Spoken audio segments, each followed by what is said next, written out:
Hey, what's going on? It's the Bearded One back at you again with a new video. Hey, so in today's video, we're going to talk about giving virtual tours and what you should be looking for as a buyer.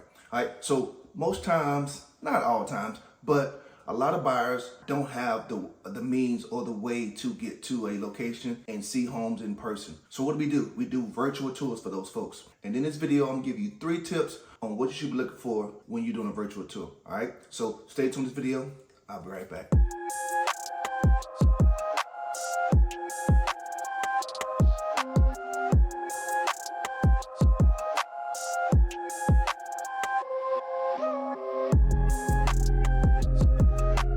Alright, so let's get to today's video, but before I do that, let me quickly and briefly introduce myself. So my name is Maurice Murphy. I go by the Bearded One. I used to be called the Bearded Realtor, but they said that's not allowed because of the realtor being a trademark infringement. But anyway, we're gonna still rock with the beard, and that's what I call myself. Hey, so what do we do on this channel? We do talk about real estate, the needs of our buyers, VA buyers, and any potential sellers. We also talk about divorce, and when you have to sell a house through a divorce. We talk about anything that's going on in and around the city of Jacksonville. And last, but definitely not least, we talk about beard grooming, and what am I doing to my beard, all right? So that sounds like something you're interested in, hit the subscribe button, give me a thumbs up if you're in the content, and keep rocking out with my channel, all right? So let's get to today's video. So 3 things you wanna look for on a virtual tour. So that's whether you're doing it virtual via Zoom or you're doing it on FaceTime. Here are 3 things you'll be looking out for when it comes to a virtual tour. So the first thing you should be looking out for is the actual lighting of the space.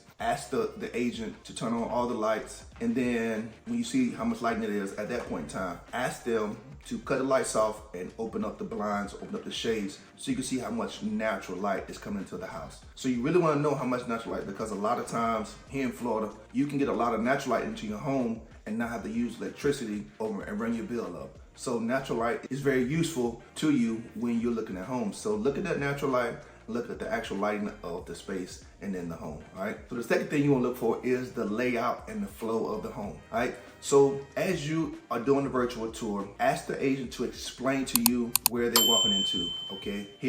I'm walking into the kitchen from the family room, or I'm walking into the main bedroom from the hallway. So you wanna get an idea of how big the space is, the flow of the house, and what the layout looks like. A lot of people want the open concept, so you really want to pay close attention to that so you know exactly how the layout of the home is, okay? And then the third and final thing is you want to see if there's anything that needs to be repaired.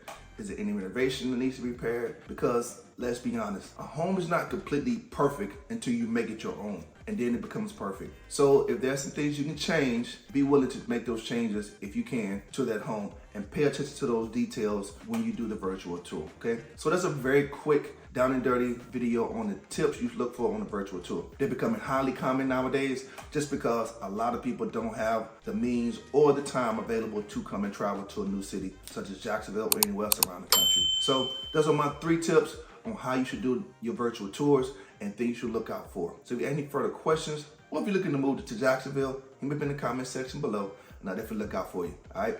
And I'll talk to you soon.